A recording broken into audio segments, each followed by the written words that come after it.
नमस्कार, मैं डॉक्टर कपिल कुमार कुशवाहा आप सभी का हमारे YouTube चैनल हिंदी फॉरस में स्वागत करता हूँ।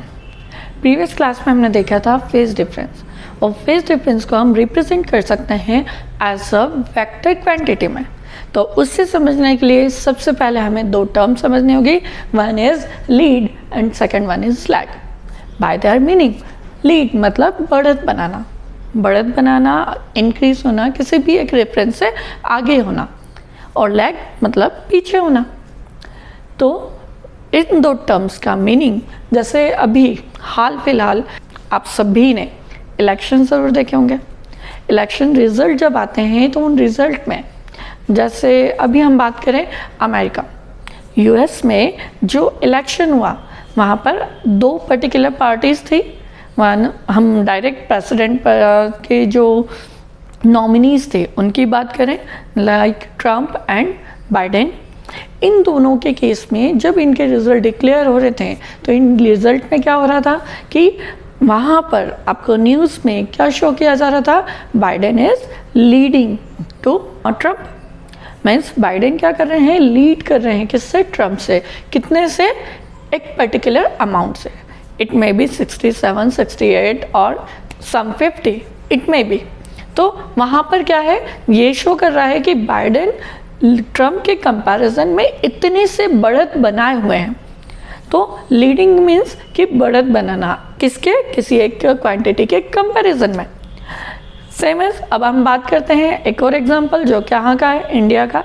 यहाँ पर अभी हमने देखा बिहार में क्या थे, इलेक्शन में मल्टीपल क्या थी, पार्टीज़, अलग अलग पार्टी थी, उनके गठबंधन थे। तो इन सभी में आपने जब इनका इलेक्शन पर रिज़ल्ट देखा होगा तो उस रिज़ल्ट में क्या था, एक पर्टिकुलर पार्टी के इतनी सीट्स हैं, उसने लीड कर रखा है। एक रेफरेंस पॉइंट, मतलब जो भी रेफरेंस पॉइंट है उसके रिस्पेक्ट में इतनी सीट्स अवे और ज़्यादा हैं, तो उससे वो क्या कर रही है, वो लीड कर रही है।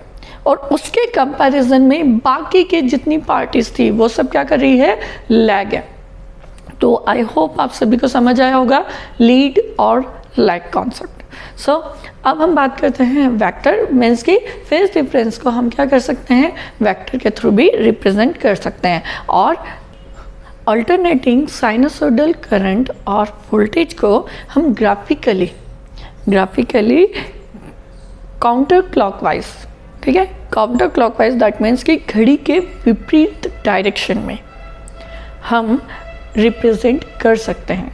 यानी ये क्या है, यहाँ पर ये रिप्रेजेंटेशन जो वेक्टर रिप्रेजेंटेशन एक्चुअली क्या है, it is a graphical representation, जिसमें कि हम घड़ी के विपरीत दिशा में, यानी जो आपकी घड़ी क्लॉकवाइज मूव होती है, ये क्या होगा, एंटी क्लॉकवाइज, काउंटर क्लॉकवाइज क्या होगा, वर्क करेगा। और इसके रिस्पेक्ट में हम क्या करते हैं, इसे रिप्रेजेंट कर सकते हैं अल्टरनेटिंग करंट और वोल्टेज को। पर इसके लिए कुछ पर्टिकुलर सिचुएशन और कंडीशन क्या होने चाहिए, सेटिस्फाई होना चाहिए।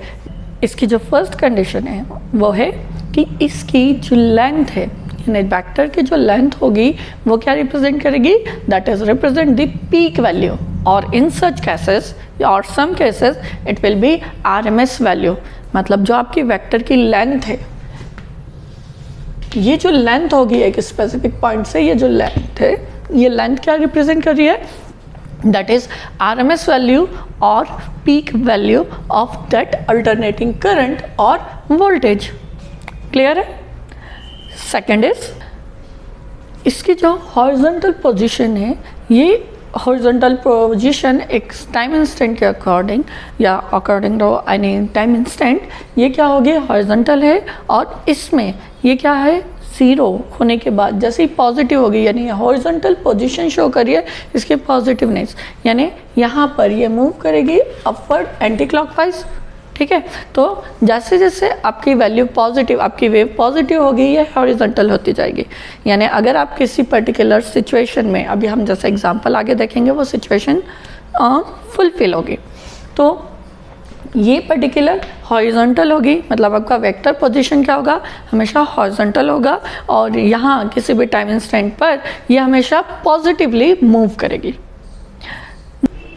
Third is angular velocity. Angular velocity मतलब इसका एक कंप्लीट रिवॉल्यूशन जो होगा, एक कंप्लीट मूवमेंट जो होगा वो किसके इक्वल होगा, वो टाइम में उस क्वांटिटी के इक्वल होगा जितनी देर में एक साइकिल क्या होती है, कंप्लीट होती है। मतलब ये पूरा एक कंप्लीट साइकिल के लिए क्या करेगा, वर्क करेगा।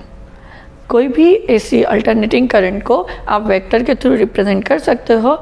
उस वेक्टर में, उस ग्राफिकल रिप्रेजेंटेशन में ये तीनों कंडीशन क्या होनी चाहिए, सेटिस्फाई होनी चाहिए ना। एग्जाम्पल के थ्रू हम इसे समझते हैं। बोर्ड पर हमें दो wave, one is voltage and other one is current wave. Voltage को हमने वाइट लाइन के थ्रू शो किया है, करंट को हमने ब्लू लाइन के थ्रू शो किया है। तो इस पर्टिकुलर वेव फॉर्म में, ये जो वेव फॉर्म है इसमें हमें क्लियरली दिख रहा है कि हमारे दोनों वेव, वोल्टेज और करंट वेव के बीच में जो फेज डिफरेंस है वो कितना है, 90 डिग्री। क्यों, आप देखेंगे यहाँ पर इस पर्टिकुलर पॉइंट पर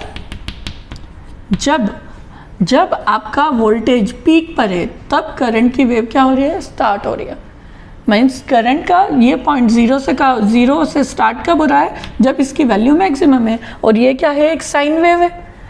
वाइट, ये वोल्टेज क्या है, एक साइन वेव है। तो साइन वेव क्या मैक्सिमम कब होता है, 90 डिग्री पर। So it is 90 degree, it is 180, it is 270 and it is 360 and so on. तो इसका मतलब इन दोनों, इस वोल्टेज और करंट की वेव में कितना फेज डिफरेंस है, 90 डिग्री का।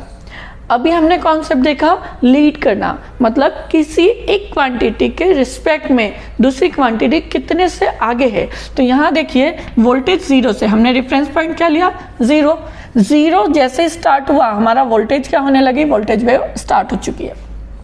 यानी वोल्टेज वेव की काउंटिंग, हम कहें काउंटिंग, आप इलेक्शन के रिजल्ट से देखें तो हमारे पास दो नॉमिनेशन है, एक वोल्टेज है, एक करंट है।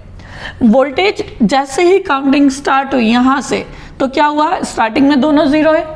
यहाँ से जैसे जैसे आगे बढ़े, तो यहाँ पर जैसे जैसे हम आगे मूव कर रहे हैं या हम आगे मूव करते जाएंगे तो वोल्टेज की क्वांटिटी क्या करने लगी है, बढ़ने लगी है। मतलब करंट अभी क्या है, जीरो है, तो इस जीरो के रिस्पेक्ट में वोल्टेज क्या है, बढ़ता जा रहा है। आगे बढ़ते गए, इस पॉइंट पर आए तो वोल्टेज क्या है, इंक्रीज होकर यहाँ आ गया, और आगे बढ़े इस पॉइंट पर आए, वोल्टेज क्या है, मैक्सिमम पर है। मतलब वोल्टेज करंट के कंपैरिजन में लीड कर रहा है, आगे है।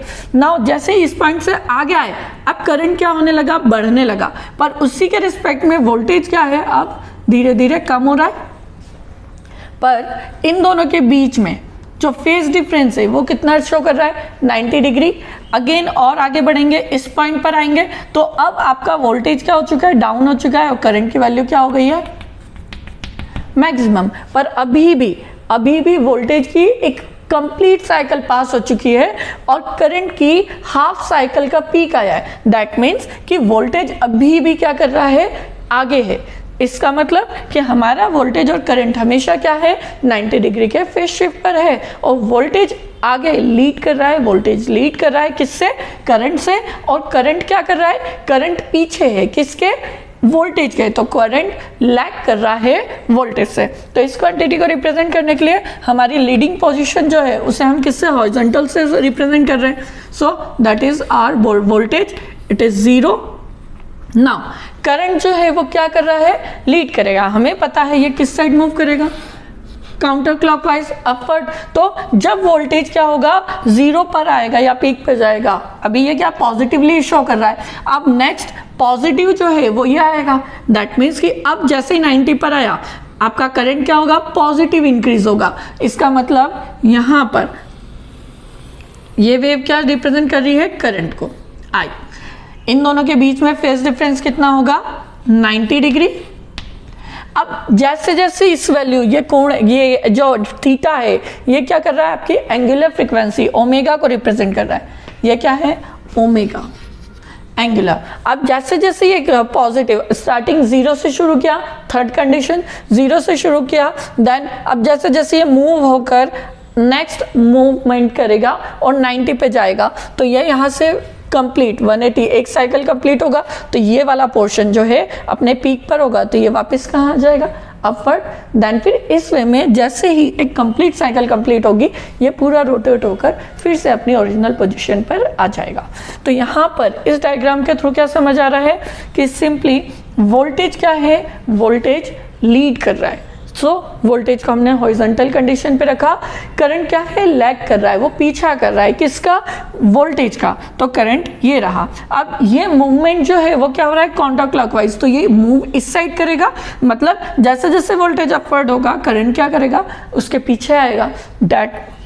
That particular diagram is known as phasor diagram और vector representation। ये क्या है आपका, vector representation और graphical representation।